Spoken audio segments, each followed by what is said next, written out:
one good way to get on it is by going to prepper camp and getting the knowledge. Because I'll tell you, I really had the last time I was there, we talked about, I haven't been because my PTSD got so bad for a while. But when I was there, it was the volume of information, the amount of information, and the breadth that you can get from so many people. It was great. It was an awesome experience. Let's talk about prepper camp, man.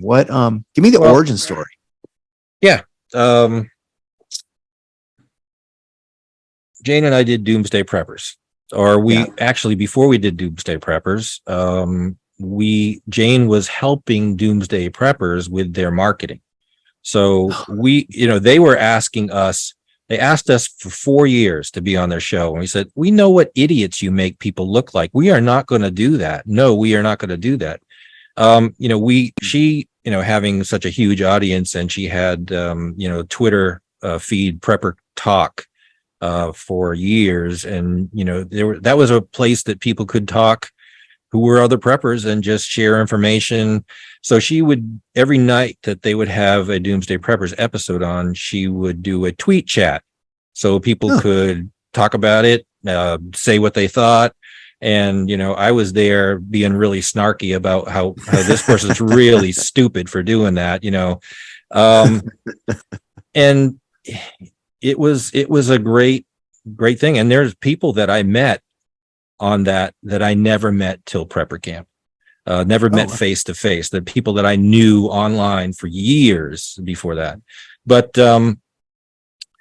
once we were on prepper camp, once we were on Doomsday Preppers, and that happened because I happened to be on Doomsday Castle in season 3 of Doomsday Preppers. And, the guy who owned that castle, that they made a whole show out of, creating this prepper paradise sort of, said, I want Rick Austin's Secret Garden of Survival as part of this. And he was insistent that this would be part of it because he had been to one of my classes and bought my book and, said, hey, I really want you to be on there. So we did, and we installed the garden there. And it was an enlightening thing for a lot of people. And when, they did the press party at the castle and brought in people from all over the country who were the press because they wanted to talk about this show before it aired. I was there, and we were with the producers, and Jane and I sat down with them and said, you are doing these things where you've got people that have millions of dollars to spend. That's just not realistic. You need to create something, do a season where people are actually doing something within a budget, within a limited budget. And we said, if you do that, we'll do the show under certain caveats, of course. So there was stuff we had, I would say it was a month and a half of working out a contractual deal where they would not disparage us. And, we had a $1 million, errors and omissions clause for if they did, and they couldn't disclose our location. And because the last thing I want is 2,000 Yahoos showing up here when the shit hits the fan. So, right. We being a business guy, I kind of knew how to do that stuff. And so every TV show that we've been on, including probably the most libtard show in history, The Daily Show, you were on The Daily Show. Yeah, we negotiated that with them. So I believe it's still up there, and you might be able to find it at my YouTube channel, Survivalist Gardener. But it's Can Liberals Survive the Apocalypse? And it is probably the funniest 6-minute segment they have ever done. And I've actually had millions of views on that, and it's hysterical. I mean, the woman who was the host was scripted, and I wasn't. And wow, it was really funny. I encourage your audience to go look for that because it was really, really funny. And they approached me and said, hey, yeah, we there's so many people who are now liberals wanting to get into the prepping thing. And we want to do kind of a juxtaposition. We want Rick Austin, who's the godfather of prepping, to, be the guy that we go talk to that, our host wants to know how to be a prepper. So we'll start with a liberal side and then go to, the way it's supposed to be done. And I said, yeah, you're full of shit. I don't believe anything you're saying to me. You are you are Comedy Central. You are the Daily Show. You are Viacom. I don't believe you. And it took 6 months before we agreed to do it. And I had it in writing that, they would not disparage us and that there would be $1 million penalty if they did. And, the host who plays, a real libtard, she grew up in a conservative family. She was playing a character. And when between shootings that we were doing, she would come in the barn and, she'd play with the goats, and there were some baby goats, and she said, "Oh, could you take a picture for me? My 2-year-old, my 3-year-old would love to see this." And she said, "Well," you said, "Sure." So she was just a real person, just playing a role. But that was a great show. So, we got involved in doing all this stuff. We were doing a lot of stuff. We were on Doomsday Preppers, and then the prepping thing kind of took off, and lots of people were interested in prepping, or at least finding out what it was all about. And then you see there were guys that were business guys or promoters that weren't really preppers themselves. They were just trying to make a fast buck. So we ended up on the speaking circuit and, teaching people what we do. And mostly they were paying for us to be there at all these different prepper shows across the country because we were a marketing draw for them.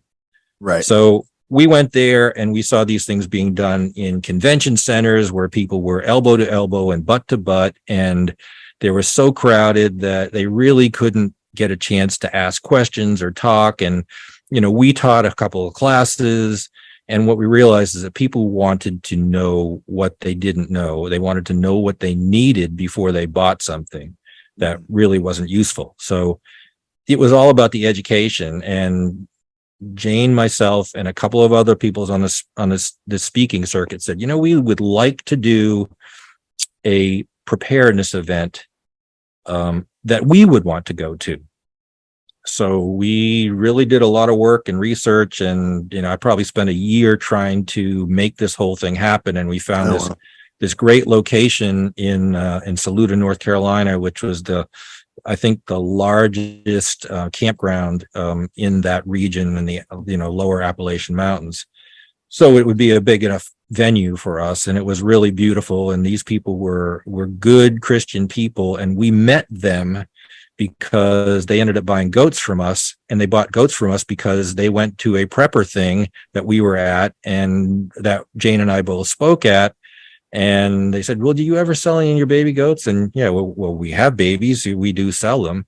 So this was kind of a God thing. I never in my entire existence running this farm have I ever delivered any goats or any livestock. People come and get it. I don't go there. But for some reason I did, and I went to their place, and we delivered the babies, and the guy said, "Hey, I've got this campground. Let me just take you around." So I never realized a golf cart could run that fast. It was like Mr. Toad's Wild Ride running through.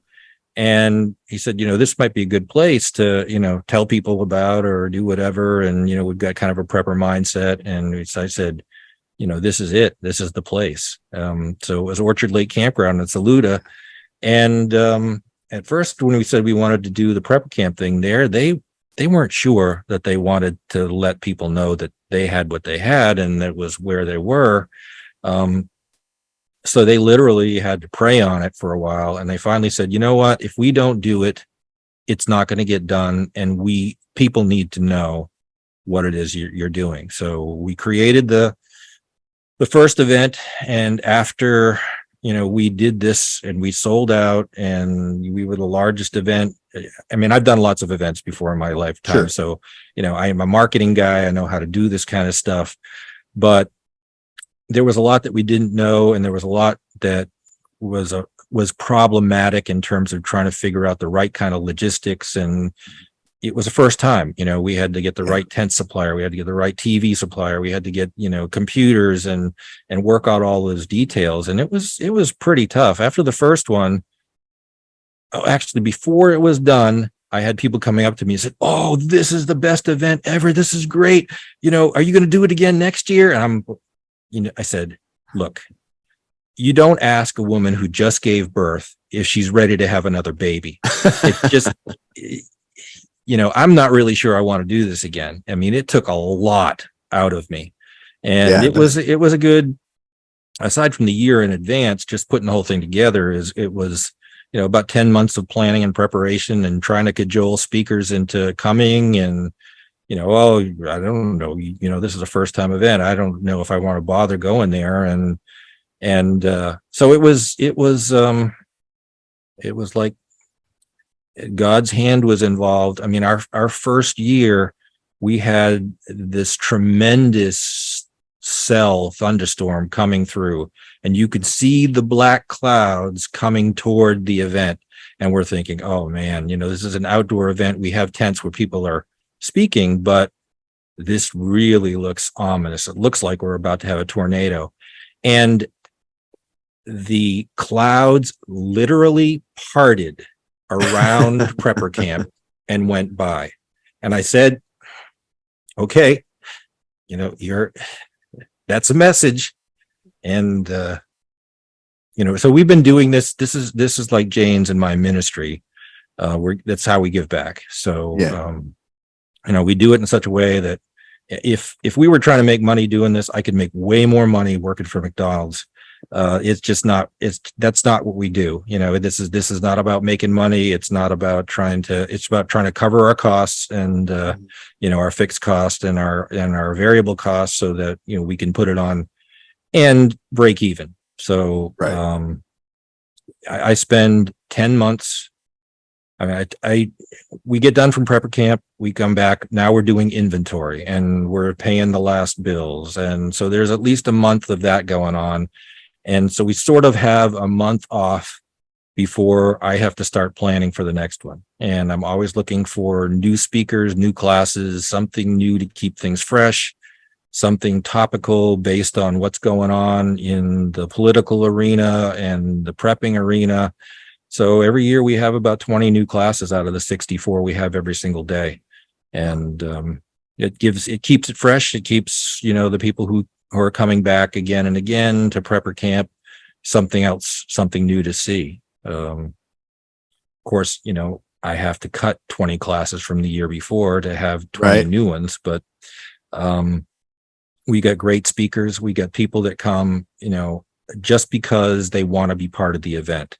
And I have it's a fun event.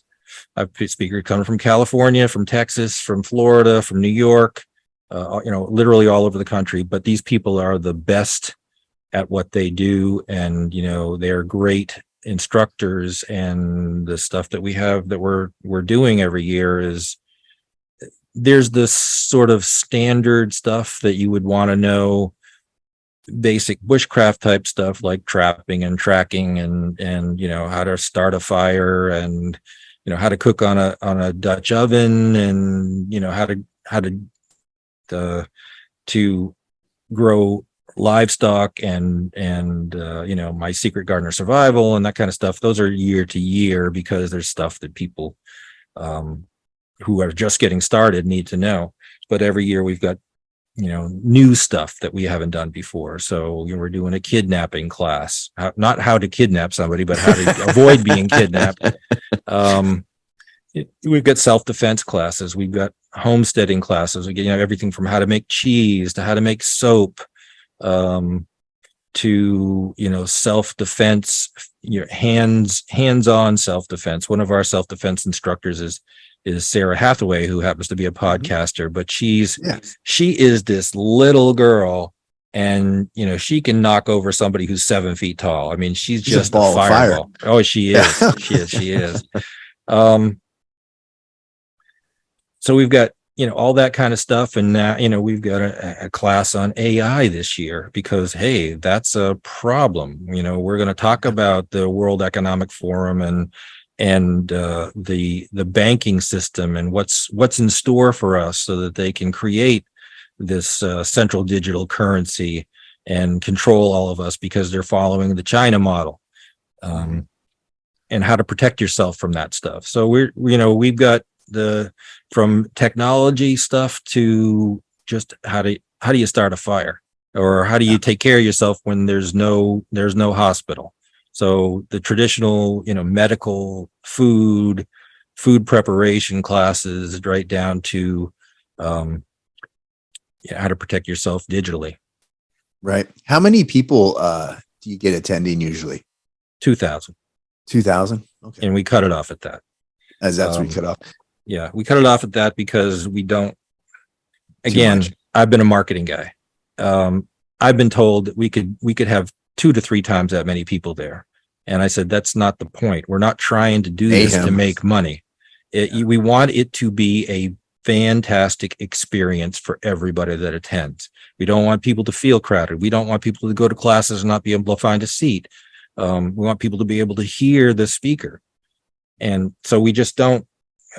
We cut it off at 2,000, and that's it. And we always have people that are clamoring, crying, begging for tickets after we stop the ticket sales or after we run out of tickets. Sorry, if you're really a prepper, you should have figured this out. You should have done something, a little sooner, not at the last minute. So sorry. But that's lesson learned for those guys. Yeah, no, it's a great event, man. I'll tell you, it's one of the most enjoyable weekends I've had. Was my weekend in a long time. Was my weekend at Prepper Camp, because the people, everybody there was fantastic. From your team that puts it on to the people that are there. They're so excited to be getting information and having great conversations. It's really well done, and Orchard Lake it's a beautiful campground. Mm. The lake there behind. I mean, you watch someone speak to you about preparedness, and you're looking out onto a lake. Yep. Pretty Exactly. Cool, man. Pretty cool. Yeah. When's Prepper Camp again? It's September what? I should have been 22nd or something like that. Yeah, it's the almost last weekend of September. Yeah. So and you can find out everything you need to know at preppercamp.com. So we still have to post our new classes. We still haven't done that yet, but that's coming soon. And there's a ticket page there. So you just scroll down, click. There's also hotels and other stuff. I just got an email like 2 days ago from somebody who runs a bed and breakfast in the region, and said, "Oh, Prepper Camp must be getting full because we're getting full, and we always look forward to this time of the year." And I said, I'm reminded of the reason that Walt Disney bought all that property at Disney World, because he was so pissed about the fact that all of these hotels were making money off of his Disneyland event. He said, next time I build one of these things, I'm going to own the land and, lease out the hotel stuff. I'm going to get a cut of all this stuff. So I just said, I really ought to be getting a commission from all these hotels. Yeah, I should be an Airbnb affiliate or something. Yeah. But no, that's great. Again, that's not why we do it, but right. No, I'm looking forward to it again, man. It's a fun weekend. I'm excited to be going again this year, and looking forward to getting there and seeing you and everybody else that's there. So